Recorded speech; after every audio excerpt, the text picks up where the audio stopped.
ओम शांति।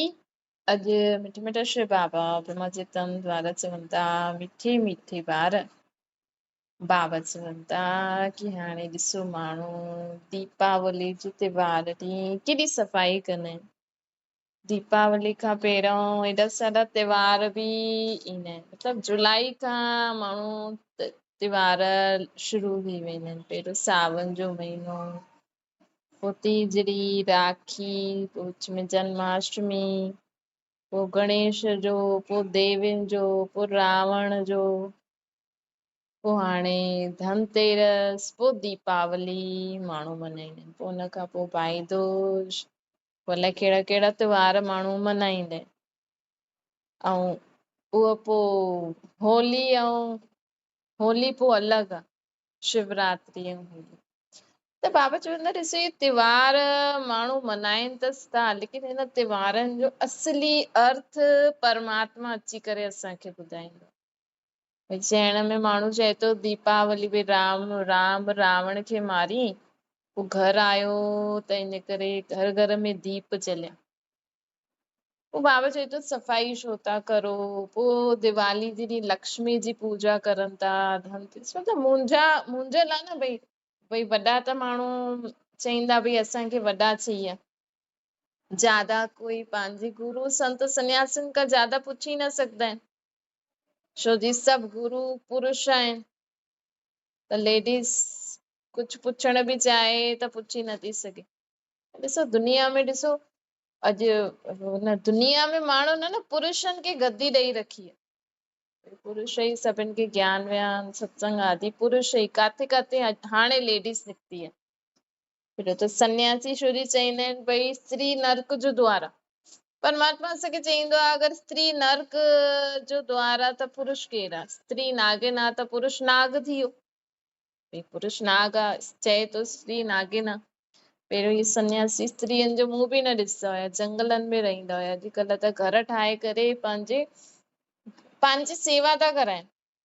भले माण्हू चवनि असां नथा करायूं, लेकिन जॾहिं तव्हां स्त्री खे नागन चयो था, जॾहिं तव्हां स्त्री अॼु कोई लेडीज़ ज्ञान वेही ॿुधाए या गुरू खां कोई चए की गुरू हीअं न हीअं आहे, असांखे हीअं सम्झ में अचे, त हुनखे अॻियां न वधण ॾींदे, चईंदा न अलाए छा छा चई करे स्त्रियुनि खे चुप कराए। छो जी उहा स्त्री चइजे हा भई असांजो पति भॻवानु आहे त गुरू बि भॻवानु आहे। अॼु त बाबा चए थो ॾिसो इहे माण्हू अलाए कहिड़ी कहिड़ी ॻाल्हियूं, लेकिन परमात्मा जॾहिं हिन सृष्टि ते ईंदो आहे न, हिन सृष्टि ते परमात्मा अची करे ॾिसंदा आहिनि की हिन दुनिया में सभिनि खां ज्यादा अपमान कंहिंजो थींदो। हिन दुनिया में सभिनि खां ज्यादा सतायल उहा केरु हूंदी आहे? स्त्री। हुनमें बि जेकी शादीशुदा स्त्री हूंदी आहे न, भई कुंवारी बि परेशान त शादी खां पोइ बि परेशान। स्त्रियुनि खे कोई हिसो बि न ॾींदो आहे। हाणे गवर्नमेंट रूल कढियो अथई, लेकिन पहिरियों त ॾिसो कुंवारी छोरी पैदा थी त चईंदा ॿिए घर वेंदी, ॿिए घर वेंदी त हुनखे कोई हिसो विसो न, हुन रीति ट्रीट कंदा आहिनि, हा भई ॿिए घर वेंदी, शादी करे होॾे वञे त हुते दासी ठही करे रखे वई आहे। स्त्री आहे ॾिसो एॾो पेन सही करे स्त्री ॿार खे पैदा करे थी न, एॾो सूर सही सघे, पुरुष खे पैदा केरु थो करे? त माण्हुनि एॾो ध्यानु न ॾिनो आहे, लेकिन परमात्मा नारी शक्ति खे अची करे जगाईंदो। माण्हू एतिरो नथो सम्झे की देवियुनि खे शिव जी शक्ति, हाणे जॾहिं पुरुष माण्हू दुनिया में ज्ञान सत्संग ॿुधाइनि था त एतिरो नथा सम्झनि की पुरुष बि कंहिंजे अॻियां झुकनि था, देवी जे अॻियां, उहो बि त स्त्री जाती आहे। माण्हू हीअ लक्ष्मी जी पूजा कंदा, लक्ष्मी धन जी देवी आहे, लेकिन घर में स्त्रियुनि जो मान न आहे। ॾिसो सभु मुंझियारो आहे। अॼु माण्हू कोई सोचे न, सभु मुंझी वेंदो वीचारो, सोचो चलो जेको जो चए थो करे ॾियो, वरी कुझु थी न वञे। लेकिन परमात्मा हिन सृष्टि ते अची करे असांखे हर ॻाल्हि जो अर्थ ॿुधाईंदा आहिनि। हिन परमात्मा जे ज्ञान में परमात्मा असांखे चईंदा आहिनि की तव्हां सभु मुंहिंजी सीतायूं आहियो। असां सभी आत्मायूं परमात्मा जी। दुनिया में त कहानी ठाहे छॾी अथनि न, कि हिकु राम हुयो, हिकु सीता हुई, हिकु लक्ष्मण हुयो, हिकु रावण हुयो। लेकिन परमात्मा चईंदा आहिनि कि तव्हां सभी आत्मायूं सीतायूं आहियूं असां हिकु परमात्मा राम जी। ऐं हिन दुनिया में हिन समय रावण जो राज्य थो हले। रावण अर्थात पहिरीं ॻाल्हि त असांखे सम्झणो खपे, रावण अर्थात ये विकार बुरायूं। रावण कोई अहिड़ो इंसान न आहे जंहिंजा 10 मुंहं हुजनि। त हिन समय हर मनुष्य आत्मा छा थी थिए, चए थी मां छा करां, मां क्रोध नथी करणु चाहियां, मां लोभ नथी करणु चाहियां, मां ईर्ष्या नथी करणु चाहियां, मां उल्टो सुठो नथी सोचणु चाहियां। लेकिन मन में वीचार अचनि था, मन में ख़्यालात अचनि था, मां छा करां। मतलब जीअं कोई हिनखे बंधी वेठो आहे कि क्रोध करीसि। जे सीता खे रावण कैद में करे छॾियईं न, ईअं असां सभु आत्मायूं सीतायूं परम पिता परमात्मा राम जी। राम त्रेता वारो राम अलॻि आहे, लेकिन जो चई न राम नाम सत्य आहे, माण्हू राम जी माला बि जपदा आहिनि, हिक ॿिए सां जो मिलंदा आहिनि राम राम बि चईंदा आहिनि। हुन समय त्रेता वारो राम न यादि ईंदो, हुन समय परमात्मा राम यादि ईंदो। कॾहिं बि तव्हां ॾिसो न कोई माण्हू राम राम चईंदो न, त उहो हिन लक्ष्य सां न चईंदो आहे त्रेता वारो राम, उहो चईंदो परमात्मा राम। राम नाम सत्य अर्थात हिकु परमात्मा राम जो ही नाम सचो आहे। छो जे असां त शरीर वठी वरितो, शरीर सां त हिन जन्म में ॿियो नाम, ॿिए जन्म में ॿियो नाम, लेकिन परमात्मा राम जी आत्मा ते नाम पियो आहे शिव। हुनजो असली नाम शिव आहे, लेकिन हुनखे राम बि चईंदा आहिनि। त उनजो नाम सच्चो आहे, उनजो नाम सच्चो आहे। त बाबा चवनि था कि परमात्मा राम जी असां सभु आत्मायूं केरु आहियूं, सीता।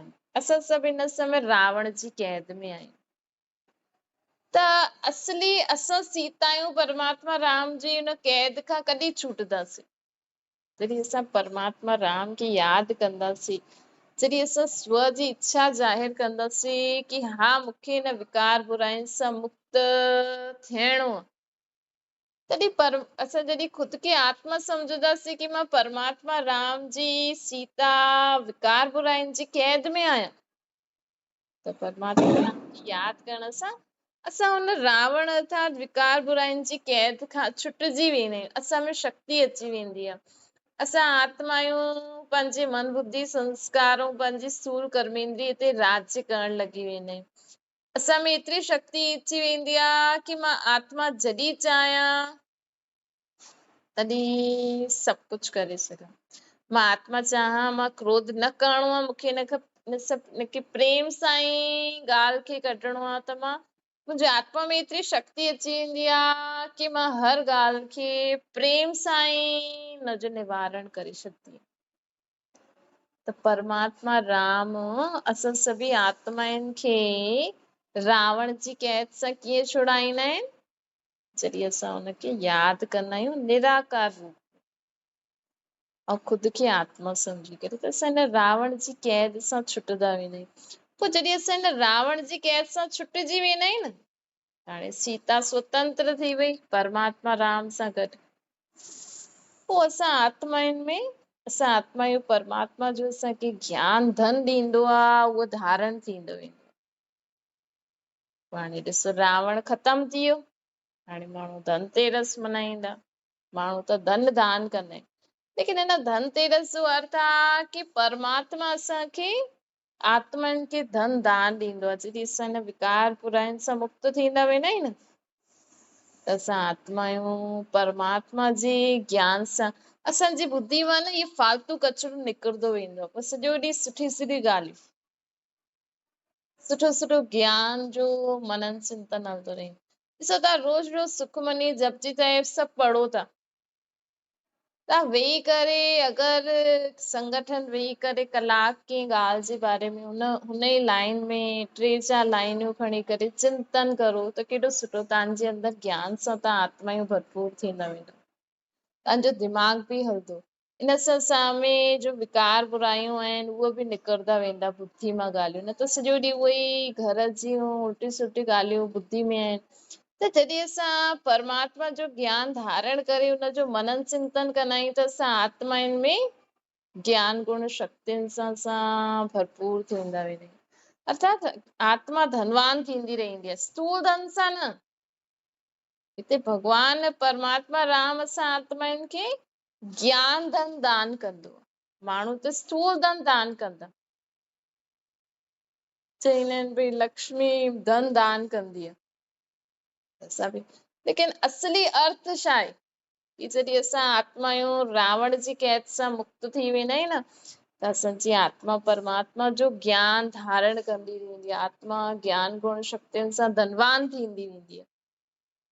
त आत्मा एॾी धनवान थींदी वेंदी आहे, पोइ जॾहिं स्वर्ग ईंदो, भई हाणे सभई आत्मा आहियूं रावण जी कैद में आहिनि, जॾहिं असां सभु छुटिजी वेंदासीं, परमात्मा खां ज्ञान धन जेको बि आहे उहो धारण करे वठंदासीं असां आत्मा आहियूं, त हिन दुनिया में स्वर्ग अची वेंदो। भई हाणे त असां सीता आहियूं, परमात्मा राम जी, असांखे परमात्मा राम सीता आहिनि के रावण जी कैद मां स्वतंत्र करे असांखे छा थो ॾे? ज्ञान धन थो ॾे। पोइ जॾहिं असां आत्मा आहियूं गुणवान ज्ञानवान शक्तिवान थी वेंदा आहियूं न, तॾहिं असां आत्मा आहियूं सच जी राह ते हलंदा आहियूं। असां आत्मा में एतिरी शक्ति अची वेंदी आहे कि मां सच जी राह ते हली सघां। अॼु माण्हू खे चओ सच जी राह ते हलो, कोई बि सच जी राह ते नथो हले। अॼु तव्हां चओ न असां त सचा आहियूं, पर तव्हां खुद खे आत्मा सम्झो था? तव्हां परमात्मा खे निराकार रूप में यादि करो था? तव्हां विकार बुराइनि जे बिना कर्म करे सघंदा आहियो? त असां अॼु तव्हां क्रोध था करो न, सोचो त असां क्रोध करे सभिनि खे कंट्रोल करे हलंदासीं, त इहो तव्हां कूड़ जो सहारो था वठो। जॾहिं असांजी आत्मा में शक्ति अची वेंदी आहे कि असां क्रोध सां न, प्रेम सां शांति सां सभिनि खे संभाले सघूं, तॾहिं तव्हां सच जी राह ते हलंदा। जॾहिं आत्मा में एतिरी शक्ति, एॾा गुण, एॾा ज्ञान जा धन अची वेंदा आहिनि, त आत्मा सच्ची थी वेंदी आहे, त हिन दुनिया में स्वर्ग अची वेंदो। पोइ जेकी आत्मा सच्ची ज्यादा हूंदी, उहो हुन दुनिया में लक्ष्मी नारायण जो पद पाईंदी। त माण्हू मारनि था रावण खे, चवनि था राम सीता खे छुड़ाए करे वञे पोइ घर। पोइ दिवाली जे ॾींहुं लक्ष्मी जी पूजा छो थी थिए? छो जी असां जॾहिं आत्मा आहियूं, हाणे कलयुग अंत में रावण जी कैद सां निकिरी करे धनवान थी वेंदासीं, पोइ हिन दुनिया में छा अची वेंदो? सतयुग। हुन में असां आत्मा आहियूं, सच जी राह ते हली करे लक्ष्मी नारायण जे राज्य में पाट वॼाईंदासीं। हाणे रावण जी कैद सां छुटी करे असां कंहिंजी दुनिया में वञण वारा आहियूं? लक्ष्मी नारायण जी दुनिया। त इहे कॾहिं वञी सघंदा आहियूं असां लक्ष्मी नारायण जी दुनिया में? भई दिवाली ॾींहुं माण्हू महालक्ष्मी जी जो पूजा करे थो, उनमें सिर्फ़ु हिकु लक्ष्मी न आहे, चइण में आहे कि असां दीपावली में लक्ष्मी जी पूजा कंदा आहियूं, लेकिन लक्ष्मी खे धन काथां ईंदो? हुनजे पुठियां ॿ हथ नारायण जा आहिनि, ऐं नारायण ऐं लक्ष्मी ॿिन्हिनि जे राज्य में सभई धनवान हूंदा आहिनि। ऐं हुननि खे धन कीअं थो मिले? हाणे जो जेतिरो असां परमात्मा खां हाणे ज्ञान धन धारण कंदासीं न, स्वयं खे विकार बुराइनि सां मुक्त करे जेतिरो तव्हां परमात्मा खां हाणे बुद्धि में ज्ञान धन धारण कंदव, अर्थात समझदार गुणवान ज्ञानवान थींदव, ओतिरो असांखे ॿिए युग में जेको हाणे अचण वारो समय आहे हुन में असांखे धन संपत्ति मिलंदो। ओतिरो मतिलबु ज्ञान चईंदा आहिनि न, पढ़ो लिखो त थींदव नवाब, मतिलबु पढ़ूं था असां ABCD, किताब पढ़ी करे माण्हू पैसा थो कमाए। त हिते असां हिन कलयुग जे अंदरि, हिन संगम युग, कलयुग जो अंत ऐं सतयुग जे आदि जे हिन संगम युग में असां राम जी सीता आहियूं, विकार बुराइनि अर्थात रावण सां मुक्त थी करे परमात्मा खां ज्ञान धन धारण करे, जेतिरो धारण कंदासीं ओतिरो असांखे धन संपत्ति काॾे मिलंदो? सतयुग में। ॾिसो हिन करे ई माण्हू दीपावली ॾींहुं नया कपिड़ा पाईंदा, सोचंदा आहिनि असां दीपावली ॾींहुं सभु कुझु नयो नयो करूं, पंहिंजे घर खे नयो रीति ठाहींदा, कपिड़ा नया, जूता नया, ऐं जगमगाईंदा, दिया जलाईंदा, मिठाई, छो जे हाणे जॾहिं असां सभु विकार बुराइनि सां मुक्त थी करे जॾहिं स्वर्ग में वेंदासीं न, त स्वर्ग में असां वटि इलाही धन संपत्ति हूंदो, सभु कुझु नयो हूंदो। असांजो शरीर नयो, असांजे घर नया सोने हीरे जा। ऐं उन दुनिया में राज्य कंहिंजो हूंदो? लक्ष्मी नारायण। त दीपावली अर्थात लक्ष्मी नारायण जॾहिं गद्दी ते वेहींदा न, लक्ष्मी नारायण जॾहिं उते राजगद्दी ते वेहींदा, उनजो यादगार दीपावली। ऐं दीपावली खां पहिरियों नवरात्रा ऐं दशहरो छो मल्हाईंदा आहियूं? कि असां नवरात्रा अर्थात परमात्मा का शक्ति वठी करे रावण ते जीत पायूं, परमात्मा का ज्ञान धन धारण करे धनवान ठहूं, पोइ असां लक्ष्मी नारायण जे राज्य में वञी सघंदासीं। हुते असांजो शरीर नयो, असांजी आत्मा जगल हूंदी। दियनि जो अर्थ छा आहे? कि असांजी आत्मा हिकदमि जगल ज्योति स्वरूप। माण्हू आत्मा सोचदा आहिनि भई दियो बुझे न, हिकु दियो घर में जगाए रखंदा आहिनि। हिन जो अर्थ आहे असांजी आत्मा जो दीपक सदा जगल रहे। सत्युग में असांजी आत्मा जो दीपक सदा जगल रहंदो आहे। हिकु न वैसे सभिनि जो ई जगल रहंदो आहे। घर घर में आत्मा दीपक, हुते सभिनि खे असांखे पतो हूंदो आहे कि मां आत्मा आहियां, हिन मुंहिंजो इहो शरीर आहे। ऐं हुते सभु कुझु नयो ई नयो हूंदो आहे। इन करे दीपावली ॾींहुं माण्हू नयो नयो ऐं मिठो छो खाईंदा आहिनि? भई उन ॾींहुं भई माण्हू उन दुनिया में सभु मिठी रीति हलंदा आहिनि, कोई कंहिंसां लूण पाणी न हूंदो। दीपावली ॾींहुं बि माण्हू जेको बि हूंदो आहे सभु कुझु भुलिजी करे सभु मिली जुली करे हलंदा आहिनि। त इन जो यथार्थ अर्थ इहो आहे। त असां अर्थ सम्झी करे नवरात्र अर्थात परमात्मा का शक्ति, रावण जलायो अर्थात खुद जे विकार बुराइनि खे ख़त्म करो, धनतेरस मनायो अर्थात परमात्मा का ज्ञान धन धारण करो, तॾहिं तव्हां लक्ष्मी नारायण जे राज्य में वञी सघंदा आहियो। तॾहिं तव्हां सची सची दीपावली कॾहिं मनाए सघंदव। तॾहिं माण्हू चईंदो आहे भई धन न आहे असांखे, असां दीपावली छा मनायूं? चईंदा न असांजो त दीवालो पैसो ई न। छो दीपावली ॾींहुं माण्हू सोचदा ईअं करूं सभु नयो वठण लाइ पैसो त खपे। त असली में कहिड़ो पैसो खपे असांखे सतयुग में वञण जे लाइ? चैतन्य लक्ष्मी नारायण जे राज्य में वञण जे लाइ कहिड़ो पैसो खपे तव्हांखे? परमात्मा जो ज्ञान धन। सिर्फ़ तव्हां भॻवान जे बारे में ईअं ॿुधो न, हा भई असां ॿुधी वरितो, हुन जे बारे में जेतिरो मनन चिंतन कंदव न, जेतिरो हुननि जे राज खे सम्झंदव, गहराई में वेंदव, ओतिरो धन असांजो बुद्धि में इकठो थींदो वेंदो आहे। पर माण्हू ॾिसो चईंदो बि आहे न कि समझदार व्यक्ति कमाए सघंदो। त जॾहिं असांजी बुद्धि में इहे ज्ञान धन हूंदो आहे न, ये ज्ञान धन परमात्मा चईंदो आहे मुंहिंजो हिकु हिकु ज्ञान जो रतन ₹1,00,000 जो। सोचो अगरि तव्हां परमात्मा जो रोज हिकु ज्ञान जी ॻाल्हि बुद्धि में धारण करे ऐं उहो कर्म में लाई, पंहिंजी कर्म में लाई, परमात्मा चईंदो आहे फालतू न सोचो, फालतू न ॻाल्हायो, उल्टो सुल्टो न खायो, मूंखे यादि करो, हर कर्म कंदे हुए खुद खे आत्मा सम्झो, मूंखे निराकार रूप में यादि करो, सुठा गुण धारण करो, तेरी मेरी में न वञो।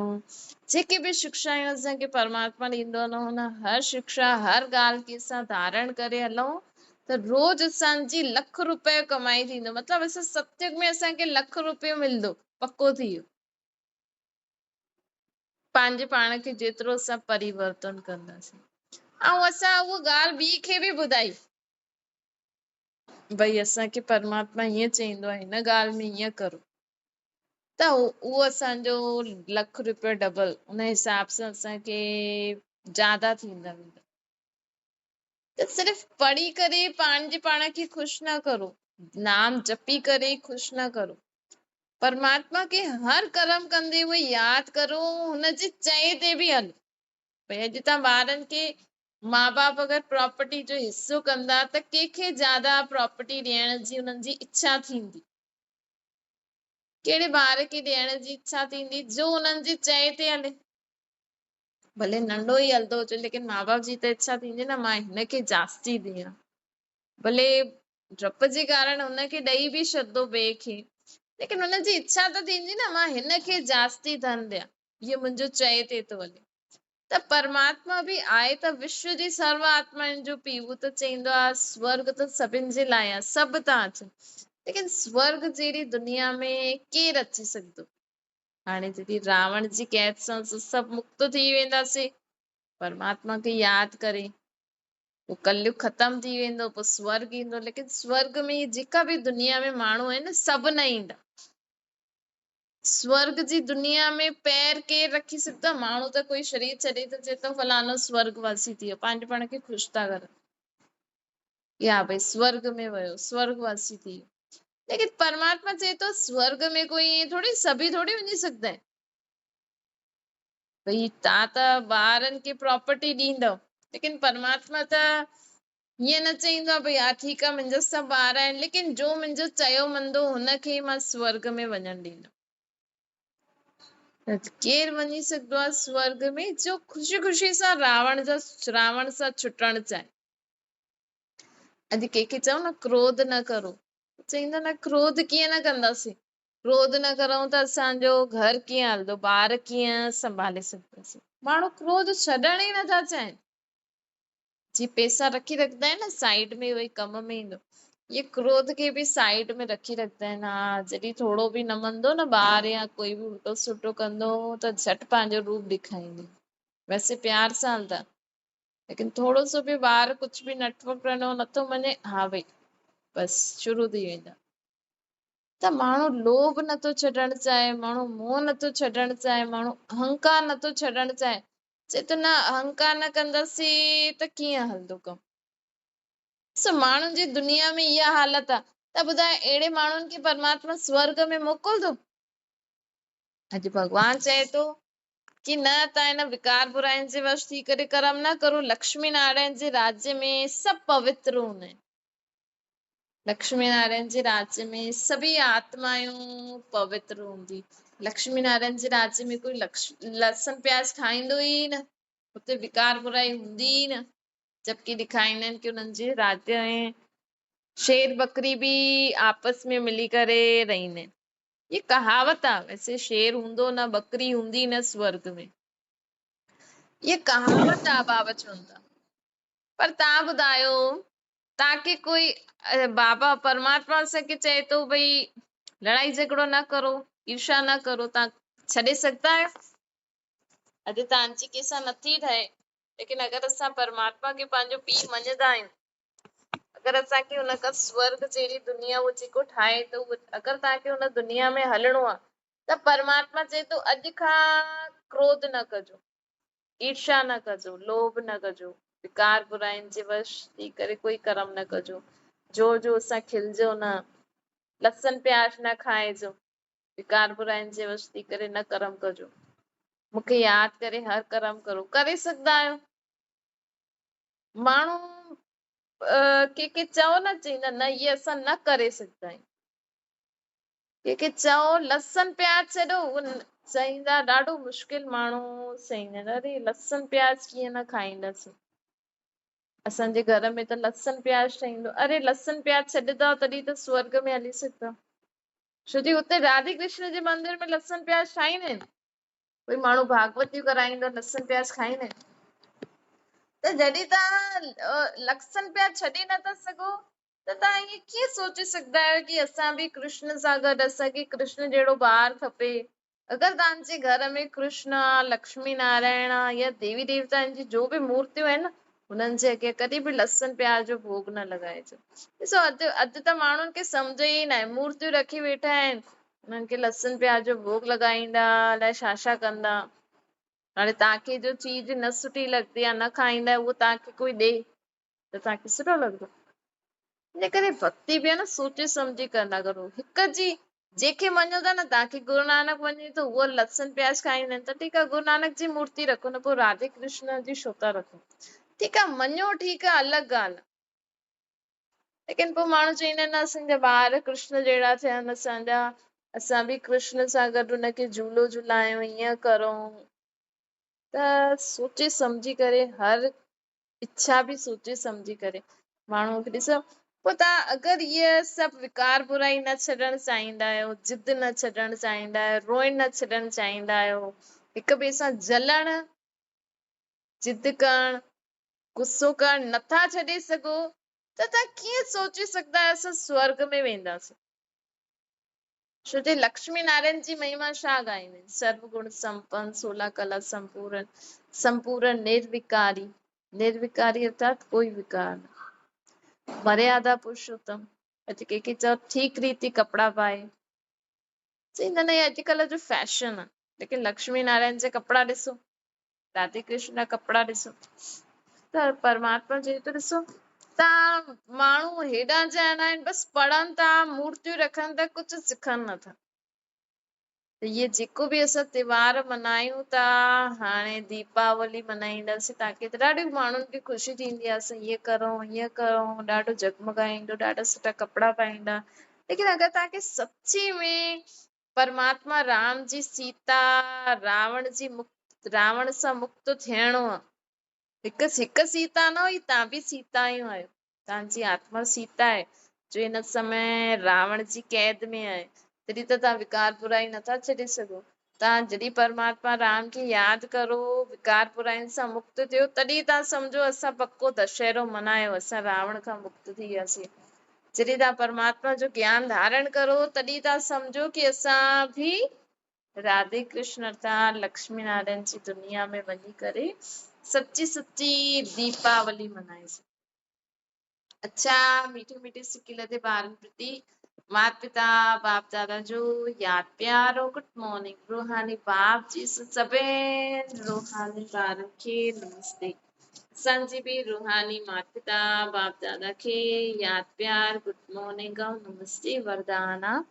सदा पंहिंजी श्रेष्ठ शान में रही परेशानियुनि खे मिटाइण वारा मास्टर सर्वशक्तिवान।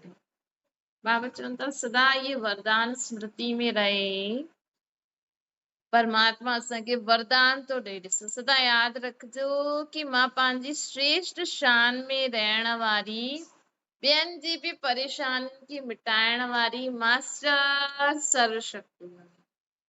अॼु परमात्मा चए थो कि तव्हां सदा पंहिंजी श्रेष्ठ शान में रहण वारा, ॿियनि जी परेशानियुनि खे मिटाइण वारी मास्टर सर्वशक्तिवान आहियो, कमज़ोर न आहियो तव्हां। परमात्मा तव्हांखे चए थो कि तव्हां मुंहिंजा ॿार कमज़ोर न आहियो, सदा श्रेष्ठ शान जे तख़्त ते वेहण वारा आहियो, सदा अकाल मूर्त आत्मा परमात्मा जे दिल में रहण वारी आत्मा आहियो। त अहिड़ी आत्मा सपने में बि परेशान न थींदी। कॾहिं कॾहिं कहिड़ो सपनो ईंदो त परेशान थी वेंदा आहिनि, लेकिन जो सदा परमात्मा जी छत्र छाया जे हेठां रहण वारी मास्टर सर्वशक्तिवान आत्मा, उहा कॾहिं सपने में बि परेशान न थी सघंदी आहे। कोई बि परेशानी हुनखे अपसेट न करे सघंदी आहे। स्लोगन आहे सदा पंहिंजे स्वमान में रहो। अॼु परमात्मा असांखे छा थो चए कि तव्हां मास्टर सर्वशक्तिवान आहियो, तव्हां सर्व जी परेशानियुनि खे मुक्त करण वारा आहियो सर्व खे। त सदा हिन स्वमान में रहो, ख़ुदि खे मान ॾियो कि मूंखे परमात्मा चए थई सर्वशक्तिवान आहे। जॾहिं असां ख़ुदि खे मान ॾींदासीं न, असां ख़ुदि खे चईंदासीं हा मां सुखी आहियां, मां शांत आहियां, मां ख़ुशि आहियां, मां शक्तिशाली आहियां, मां ड्रिजदी न आहियां, मां सभिनि जी मदद कंदी आहियां, मां सुठी आत्मा आहियां, तॾहिं तव्हांखे बि माण्हू मान ॾींदा। पहिरियों ख़ुदि खे मान ॾियो, रोज़ सुबुह जो उथी करे ख़ुदि खे मान ॾियो, मां कहिड़ी आत्मा आहियां, मां शक्तिशाली, सुखी, ख़ुशि रहण वारी, परमात्मा जी प्यारी, परमात्मा जे दिल में रहण वारी आत्मा आहियां, तॾहिं असांखे सर्व सां मान मिलंदो। अच्छा, ओम शांति। बाबा खे यादि करो। ओम शांति। हाँ,